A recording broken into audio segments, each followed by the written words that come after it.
चलो अब हम व्हाइल लूप के क्वेश्चन में आ जाते हैं। पहले तो जो फॉर से कर रहे थे सेम वाले कर लेते हैं, उसके बाद नए वाले करेंगे।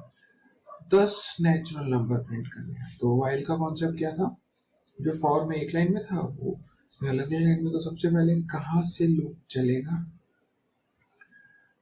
कहाँ तक जाएगा,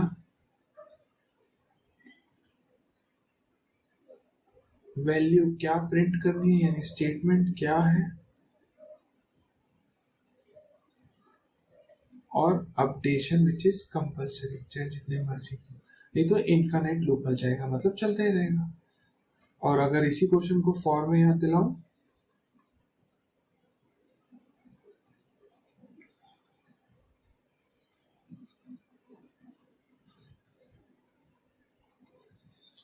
ये स्टार्ट यहाँ आ गया, एंड ये रहा, ये होगी स्टेटमेंट, और जो अपडेशन हम इसमें नहीं लिख रहे या फिर जो यहाँ लिखते हैं वो यहाँ आ जाएगा। ठीक है, इसको साथ साथ रन भी करा देता हूँ, आप नोट भी कर लो।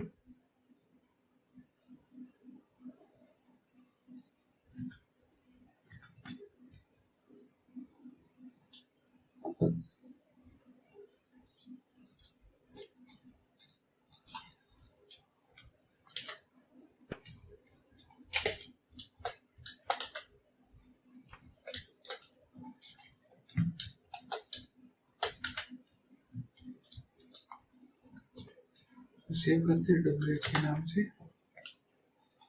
सेम आ गया। नेक्स्ट में आ जाते हैं जो कि है A1 नेचुरल नंबर। तो कोई खास डिफरेंस तो नहीं है, लूप 2 से चलेगा 21 तक,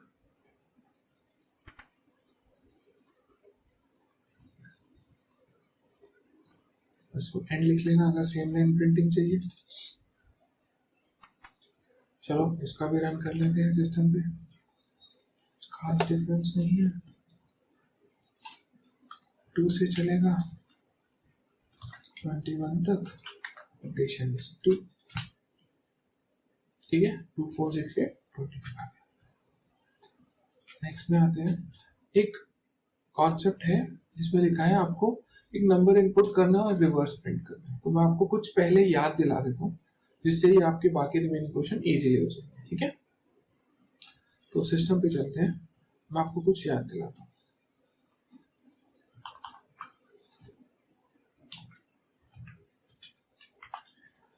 एक ए है 5, बी है 10, इसको हम कर देते हैं 11। अगर मैं प्रिंट करता हूं बी अपॉन ए तो क्या आंसर आता है, बी परसेंट ए और last one B double slash A. ये अगर तीनों याद आ गए तो ये वाले क्वेश्चंस इजीली सॉल्व हो जाएंगे। अब देखो 2.2, जब मैंने 11 को 5 से डिवाइड करा तो 2.2 यानी क्वोशिएंट और रिमाइंडर सेम, जो प्रिंट का आंसर था वो हमारे पास आ गया। ठीक है ना, मतलब 2 से डिवाइड होता है, 0.2 डेसिमल भी आ गया। जब मैं परसेंट करता हूं तो सिर्फ रिमाइंडर आता है, करेक्ट। और जब मैं डबल स्लैश करता हूं तो सिर्फ क्वोशिएंट आता है, डेसिमल पार्ट नहीं आता। यही तीनों इसके आंसर है जो आपको इन क्वेश्चंस में हेल्प करेंगे। चलिए हम क्वेश्चंस पे आते हैं।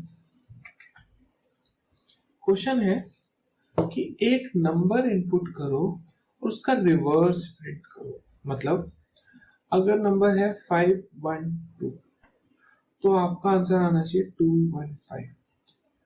स्क्रीन पे आपको ऐसे दिखा रहा है। क्लियर, समझ आ गया क्वेश्चन के? तो चलो कोडिंग शुरू करते हैं, फिर ही समझाता हूँ। पहले एक नंबर इनपुट कर लेते हैं।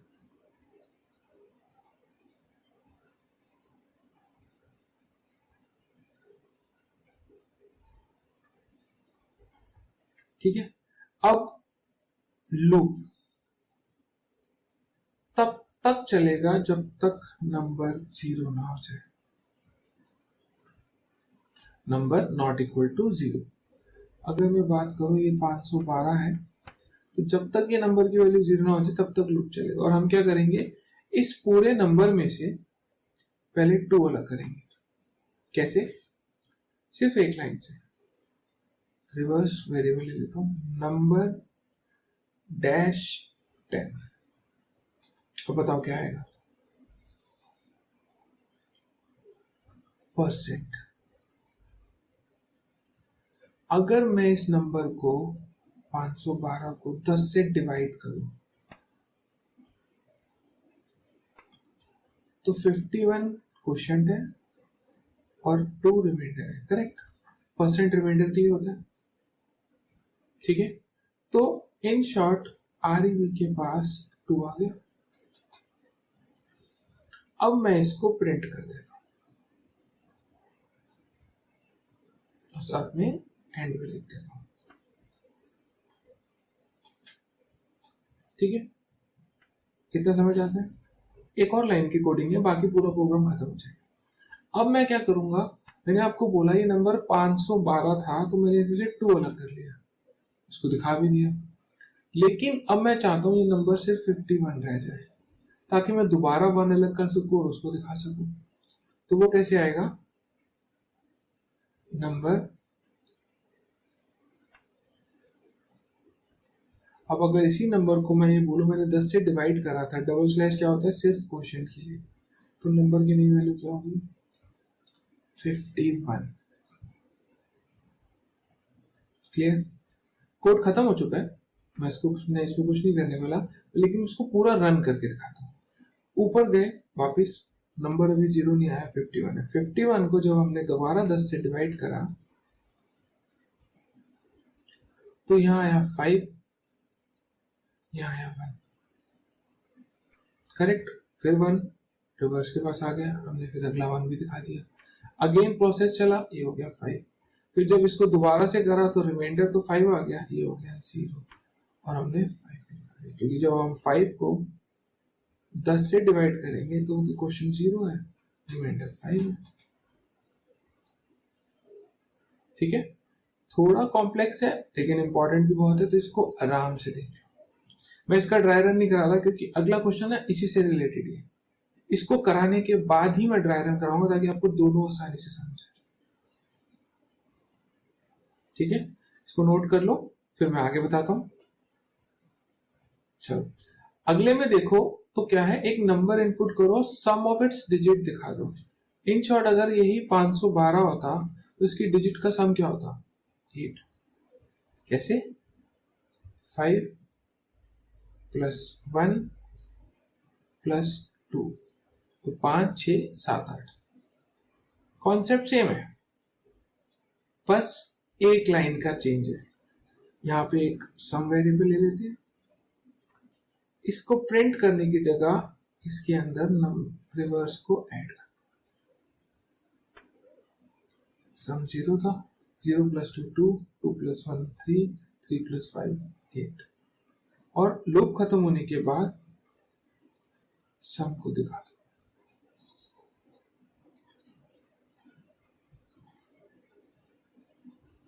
ठीक है। थोड़ा कॉम्प्लेक्स लग रहा होगा, आराम से देखो, मैं इसको सिस्टम पे रन भी करके दिखाता हूं, इसको नोट कर लो।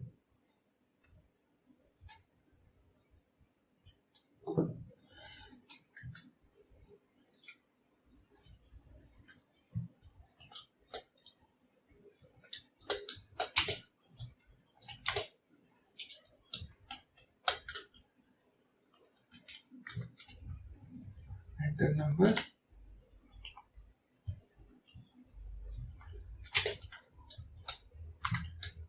नॉट इक्वल टू 0, इसमें ग्रेटर देन 0 भी लिख सकते हैं,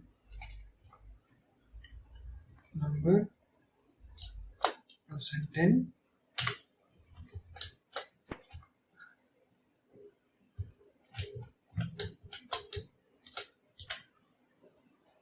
नंबर इक्वल नंबर, ठीक है। एक बार रन करते हैं,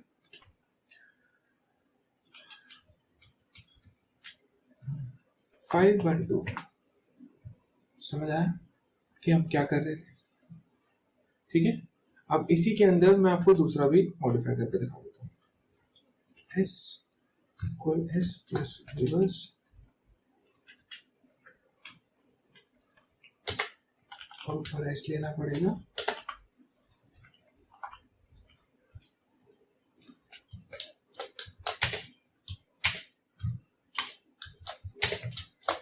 वैल्यू ऑफ एस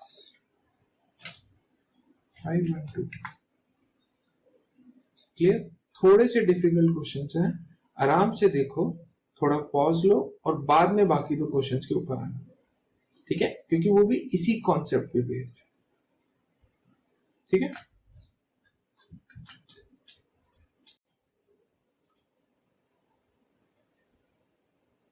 चलिए अगला है आर्मस्ट्रांग नंबर्स। आर्मस्ट्रांग नंबर्स क्या होते हैं? एग्जांपल है 153, 1 का क्यूब प्लस 5 का क्यूब प्लस 3 का क्यूब, अगर आप कर प्लस करो तो 153 ही आता है, इसीलिए इसे आर्मस्ट्रांग नंबर कहते हैं। जैसे 1 का क्यूब हो गया 1, इसका 125, इसका 27, तो अगर आप टोटल करोगे दैट इज 125, 27, 1। आपको समझ आ गया आर्मस्ट्रांग नंबर्स क्या होते हैं? जो लास्ट हम कॉन्सेप्ट कर रहे थे रिवर्स का, उसी पे बेस्ड है, ठीक है? तो पहले मैं इसको क्लियर कर लेता हूं ताकि मैं आपको ड्राई रन समझा सकूंगा। सबसे पहले एक नंबर इनपुट करते हैं,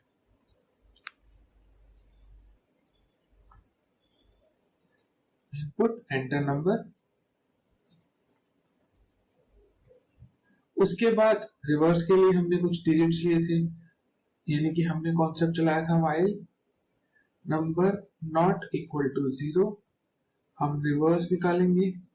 रिवर्स क्या है? नंबर %10, और हमने नीचे लिखा था नंबर इक्वल नंबर $10, और हम आएंगे चेंजेस पे। सबसे पहले एक वेरिएबल ले लो s, जिसकी वैल्यू है 0। हमें करना क्या है बेसिकली, अगर सपोज करते हैं हमारा नंबर है 153, हमने रिवर्स लिया 3 आएगा, s ले लिया 0, हम क्या करेंगे, इसको मल्टीप्लाई करेंगे, यानी कि डिजिट्स जो भी एक एक करके आएंगे और उसको s में ऐड करते जाएंगे। तो अभी हमारी कोडिंग में यही आएगा, s equal s plus reverse into reverse into reverse, 3 बार रिवर्स को मल्टीप्लाई करो। मैं आपको एक बार ड्राइवर दिखाता हूं, ये आ गया 27, ये हो गया 15, ये हुआ 5, ये हो गया 152, ये हुआ 1, फिर ये 1 और ये हो गया 153। सेम आया, लेकिन अब हमारे साथ एक प्रॉब्लम ये होगी, नंबर को तो हमने इस पूरे प्रोसेस में 0 कर दिया, तो हमें क्या करना पड़ेगा, जब नंबर इनपुट हो जाता है और हम s भी 0 ले लेते हैं, हम देखो मैं इसको क्लीन करके लिखता हूं, देखो s तो मैं यहां भी ले सकता हूँ 0, लेकिन मुझे क्या करना पड़ेगा, नंबर की कॉपी एक और वेरिएबल में रखनी पड़ेगी, दैट इज d की वैल्यू भी 153 होगी। अब मेरा काम क्या है, d को जो भी सम का आंसर आया उससे मैच करो। If d equal equal s है, तब हम बोलेंगे वो आर्मस्ट्रांग नंबर है।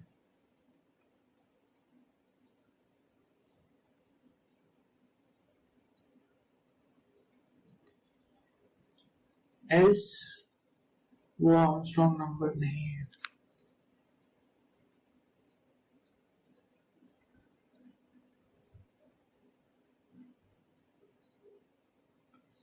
मैं इसका एक और एग्जांपल करवाता हूं, एक नॉट आर्मस्ट्रांग भी चेक करते हैं, 152 ले लेते हैं, 2 आएगा, 5 आएगा, 1 आएगा, ये 15 हो जाएगा, ये 1, और यहाँ पर तो कॉपी है इसकी, s में आते हैं, s पहले 0 था, 2 इंटू 2 इंटू 2 ये हो गया 8, देन 125 प्लस 8 133, और उसके बाद 134, ये दोनों सेम नहीं है, तो L चलेगा, ये नॉट आर्मस्ट्रांग है, ठीक है? थोड़ा सा कॉम्प्लेक्स है, मेरी बात समझ आ गई? पहले मैं इसको सिस्टम पे रन करके दिखा दूंगा कि थोड़ी सी क्लैरिटी हो रही है, तब तक आप इसको नोट करो।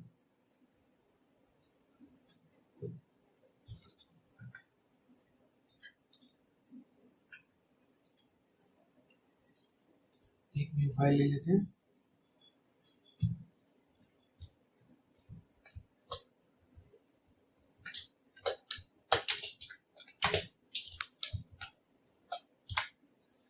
एक सम ले लिया 0, एक d ले लिया, इसके बाद नंबर की कॉपी है, number not equal to 0, reverse is number percent in s equal as plus reverse into reverse number equal number upon 10। अगर d और s की सेम वैल्यू आ जाए तो वो आर्मस्ट्रॉन्ग नंबर है।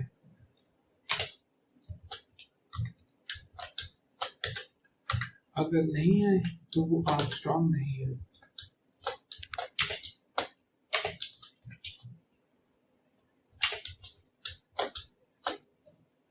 इसको सेव कर लेते हैं, याद आराम से कर लेते हैं। अब इसको रन करते हैं। हमने नंबर डाला 153, आंसर आ गया आर्मस्ट्रॉन्ग। एक बार फिर रन करते हैं, हमने नंबर डाला 152, आंसर आ गया नॉट आर्मस्ट्रॉन्ग। ठीक है, चलो अब लास्ट क्वेश्चन पे आ जाते हैं, वो भी ऑलमोस्ट सेम है। ठीक है जी, पैलिंड्रोम का मतलब क्या होता है? This is a palindrome. यहां से पढ़ो, यहां से पढ़ो, सेम नंबर आएगा, इसे पैलिंड्रोम कहते हैं। ये भी एक पैलिंड्रोम है, ये भी एक पैलिंड्रोम है। ठीक है, देखो कॉन्सेप्ट तो जो लास्ट की है सेम है, बस एक लाइन का चेंज है। पहले मैं आपको ड्राई रन में समझाता हूँ, फिर वहां चेंजेस कर लेंगे। अगर आप ध्यान से देखो, हमारे पास अगर एक नंबर है 15, तो रिवर्स बनेगा 1, ये हो जाएगा 15, 5, 1 एंड सो। ठीक है जी, अब हमें क्या करना है, अगर मैं आपको समझाऊं तो जब ये 1 आ जाए, करेक्ट, तो मैं क्या चाहता हूं, अगली बार ये 15 हो जाए। करेक्ट, जब ये 5 आए और जब ये 1 आए तो अगली बार ये 151 हो जाए। मैं यही चाहता हूं। तो हम क्या करेंगे, इन शॉर्ट में चाहता हूं एक डिजिट को बढ़ाऊं, फिर उसके बाद एक और को बढ़ाऊं। तो उसके लिए हमारा कॉन्सेप्ट क्या होता है, जो हमने पहले कोड करा वही सेम टू सेम, बस जो एस की लाइन थी उसके अंदर चेंजेस, और वो चेंज है ये। देखिए एस 0 था, 0 into 10, answer is 0 plus reverse that is 1. Then again next time 1 into 10, answer is 10 plus 5, it is 15. Next time 15 into 10, it is last value of s, then reverse 15 into 10 is 150 plus 1. और बाकी same जो d है उसमें भी है, और इन दोनों को कंपेयर करना। मैं इसमें नहीं लिखता, जो भी हम कोड कर रहे हैं उसी में आपको रन करके दिखा देता हूं।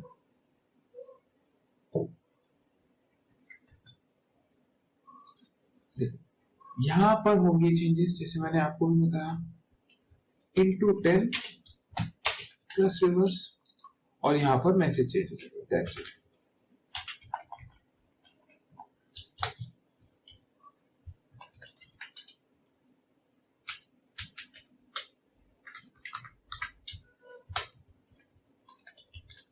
क्लियर? अब इसको रन करते हैं। 151 पैलिंड्रोम है, 2442 ये भी पैलिंड्रोम है, 123 ये पैलिंड्रोम नहीं है। कॉन्सेप्ट समझ आ गया? सिर्फ इस लाइन के अंदर चेंजेस हैं, बाकी सब सेम। ठीक है, मैं एक बार उसको लिख भी देता हूं, वहां पर आप लोग नोट भी कर लो। मैं पूरा कोड दोबारा से लिख देता हूं।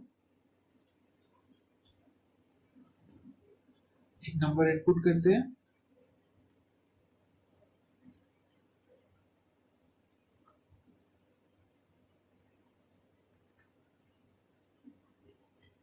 ठीक है जी। s is 0, d will contain copy of number, while number not equal to 0,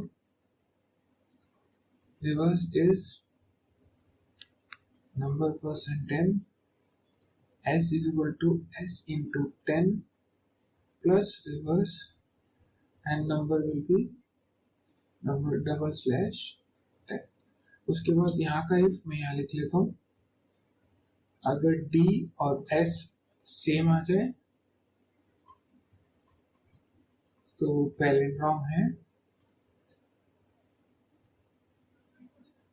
और अगर ऐसा ना हो तो वो पैलिंड्रोम नहीं है।